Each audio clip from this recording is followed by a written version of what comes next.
கிடைத்திருக்கும் அண்மை செய்தி. ஜம்மு காஷ்மீரின் சசோதியில் மேக வெடிப்பு காரணமாக ஏற்பட்ட நிலச்சரிவில் சிக்கி பலியானோர் எண்ணிக்கை 30ஐ தாண்டியது. முக்கிய செய்தியாக பார்த்துக் கொண்டிருக்கிறோம். நிலச்சரிவு ஏற்பட்ட சசோதி பகுதிக்கு தேசிய பேரிடர் மீட்புக் குழுவினர், ராணுவ வீரர்கள் விரைந்துள்ளனர். ஜம்முவில் நிலச்சரிவு ஏற்பட்டுள்ளது. பலி எண்ணிக்கை 30ஐ கடந்துள்ளது. நிலச்சரிவு ஏற்பட்ட சசோதி பகுதிக்கு தேசிய பேரிடர் மீட்புக் குழுவினர், ராணுவ வீரர்கள் விரைந்துள்ளனர். நிலச்சரிவு காரணமாக ஏற்பட்ட இடிபாடுகளில் சிக்கியவர்களை மீட்கும் பணி போர்க்கால அடிப்படையில் நடைபெற்று வருகிறது. ஜம்முவில் நிலச்சரிவு ஏற்பட்டதால் பலி எண்ணிக்கை 30ஐ கடந்துள்ளது. தப்பிச் செல்வதற்கு அவகாசம் இல்லாததால் சரிந்து விழுந்த கட்டிடங்கள் உள்ளே பலர் சிக்கியிருப்பதாக தகவல் தெரிவிக்கப்பட்டுள்ளது. முக்கிய செய்தியாக பார்த்துக் கொண்டிருக்கிறோம். ஜம்மு காஷ்மீரின் சசோதியில் மேக வெடிப்பு காரணமாக ஏற்பட்ட நிலச்சரிவில் சிக்கி பலியானோர் எண்ணிக்கை 30ஐ தாண்டியது. நிலச்சரிவு ஏற்பட்ட சசோதி பகுதிக்கு தேசிய பேரிடர் மீட்புக் குழுவினர், ராணுவ வீரர்கள் விரைந்துள்ளனர். நிலச்சரிவு காரணமாக ஏற்பட்ட இடிபாடுகளில் சிக்கியவர்களை மீட்கும் பணி போர்க்கால அடிப்படையில் நடைபெற்று வருகிறது. ஜம்மு காஷ்மீரில் ஏற்பட்ட நிலச்சரிவு காரணமாக பலி எண்ணிக்கை 30ஐ கடந்துள்ளது. தப்பிச் செல்வதற்கு அவகாசம் இல்லாததால் சரிந்து விழுந்த கட்டிடங்கள் உள்ளே பலர் சிக்கியிருப்பதாகவும் தகவல் தெரிவிக்கப்பட்டுள்ளது. ஜம்மு காஷ்மீரின் சசோதியில் மேக வெடிப்பு காரணமாக ஏற்பட்ட நிலச்சரிவில் சிக்கி பலியானோர் எண்ணிக்கை 30ஐ தாண்டியுள்ளது. நிலச்சரிவு ஏற்பட்ட சசோதி பகுதிக்கு தேசிய பேரிடர் மீட்புக் குழுவினர், ராணுவ வீரர்கள் விரைந்துள்ளனர். ஜம்முவில் ஏற்பட்ட நிலச்சரிவு காரணமாக பலி எண்ணிக்கை 30ஐ கடந்துள்ளது. நிலச்சரிவு ஏற்பட்ட பகுதிக்கு தேசிய பேரிடர் மீட்புக் குழுவினர் மற்றும் ராணுவ வீரர்கள் விரைந்துள்ளனர். முக்கிய செய்தியாக பார்த்துக் கொண்டிருக்கிறோம். நிலச்சரிவு காரணமாக ஏற்பட்ட இடிபாடுகளில் சிக்கியவர்களை மீட்கும் பணி போர்க்கால அடிப்படையில் நடைபெற்று வருகிறது. ஜம்முவில் நிலச்சரிவு ஏற்பட்டுள்ளது. இதனால் பலி எண்ணிக்கை 30ஐ கடந்துள்ளது. இதுகுறித்து விரிவான தகவலை தெரிவிப்பதற்காக செய்தியாளர் கவியரசன் இணைப்பில் உள்ளார். கவியரசன், இதுகுறித்து விரிவான தகவலை பகிருங்கள். வணக்கம். வட இந்தியாவில் இமாச்சல் பிரதேஷ், உத்தராகண்ட் உள்ளிட்ட மாநிலங்கள்ல கடந்த சில நாட்களாகவே கனமழை பெய்து வருகிறது.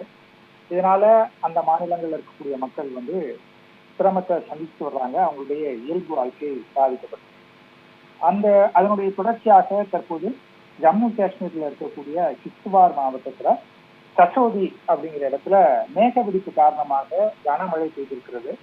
மேக வெடிப்புனா என்ன அப்படின்னா, ஒரு குறிப்பிட்ட அளவு இடத்துக்குள்ள குறைந்த நேரத்துல 10 சென்டிமீட்டர் அல்லது அதுக்கு மேலே மழை பெய்யும் போது அது மேக வெடிப்பு என்று அழைக்கப்படுகிறது.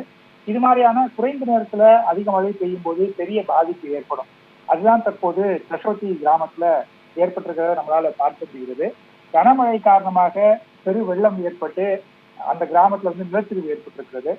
இதுல சிக்கி 30க்கும் மேற்பட்டோர் உயிரிழந்திருப்பதாக தகவல் வெளியாகி இருக்கிறது. இந்த கிராமம் ரொம்ப முக்கியமான கிராமம். வருடாந்திர மச்சைல் மாதா யாத்திரைன்னு சொல்லுவாங்க. அந்த யாத்திரைக்கு ஆயிரக்கணக்கானோர் ஆண்டுதோறும் போவாங்க. ஜூலை 25ல இருந்து செப்டம்பர் 5ஆம் தேதி வரைக்கும் இந்த யாத்திரை நடக்கும். அதனால அந்த அடிப்படையில் இந்த ஆண்டும் அந்த யாத்திரை தொடங்கப்பட்டு ஆயிரக்கணக்கான பக்தர்கள் போயிட்டு வந்துட்டு இருக்காங்க. அதுல இந்த சசோதிங்கிறது முக்கியமான ரூட். ஏன்னா குறிப்பிட்ட அளவுக்கு மேல வாகனங்கள் போகாது, கால்நடையாதான் மேல போக முடியும்.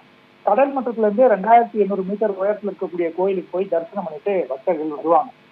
அந்த மாதிரி யாத்திரை போவதற்காக சசோதியில 200க்கும் மேற்பட்டோர் இருந்ததாக தகவல்கள் தெரிவிக்கின்றன. திடீர்னு ஏற்பட்ட பாதிப்புல அவங்க சிக்கிக்கிட்டாங்க. அந்த நிலச்சரிவுல அவங்க சிக்கிக்கிட்டாங்க. அதுல 30க்கும் மேற்பட்டோர் உயிரிழந்திருப்பதாக தெரிவிக்கப்பட்டிருக்கிறது. அதே போல 120 பேர் காயமடைந்திருப்பதாகவும் சொல்லியிருக்கிறாங்க. மொத்தமாக 220க்கும் மேற்பட்டோர் காணல. அவங்க எல்லாம் எங்க இருக்கிறாங்க, எப்படி இருக்காங்கன்னு தெரியல. அவங்கள மீட்கிறதுக்கான நடவடிக்கைகள்ல பேரிடர் மீட்பு படை, ராணுவம், மிச்சம் இருக்கக்கூடிய அரசு துறைகள் இவங்க எல்லாருமே தீவிரமாக இறங்கி அதுக்கான வேலைகளை செஞ்சுட்டு இருக்கிறாங்க. தற்போது பலரை பற்றிய தகவல் தெரியவில்லை அப்படிங்கிறதுனால இந்த பலி எண்ணிக்கை அதிகரிக்கலாம் அப்படின்னு அஞ்சப்படுகிறது. அங்கிருந்து வரக்கூடிய வீடியோக்கள் எல்லாமே மிகவும் கவலையை ஏற்படுத்துற வகையில் இருக்குது. அந்த பாதிப்பை நம்மளால காட்சியில கூட நேரலையில பார்க்கலாம். மிகவும் பெரிய பாதிப்பு ஏற்பட்டிருக்கிறது. இது தொடர்பாக ஜம்மு காஷ்மீர் முதலமைச்சர் அமித்ஷா அவர்களிடம் பேசியிருக்கிறார். உள்துறை அமைச்சர் அமித்ஷா அவர்களிடம் பேசியிருக்கிறார். அவரிடம் அங்க இருக்கக்கூடிய நிலைமையெல்லாம் எடுத்து சொல்லியிருக்கிறாங்க. அதே போல பிரதமர் மோடி அவர்களும் உயிரிழந்தவங்களுக்கு அவர்களுடைய குடும்பத்துக்கு தன்னுடைய இரங்கலை தெரிவித்திருக்கிறாரு.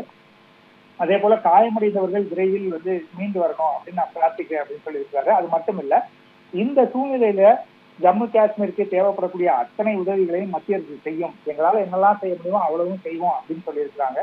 அதற்கான பணிகள்லாம் அங்க நடைபெற்று வருகிறது. இந்த காட்சிகளை பார்க்கும்போது நிச்சயமாக பலி எண்ணிக்கை உயர்வதற்கான வாய்ப்பு இருப்பதாக தான் தெரியுது. தகவலுக்கு நன்றி கவியரசன்.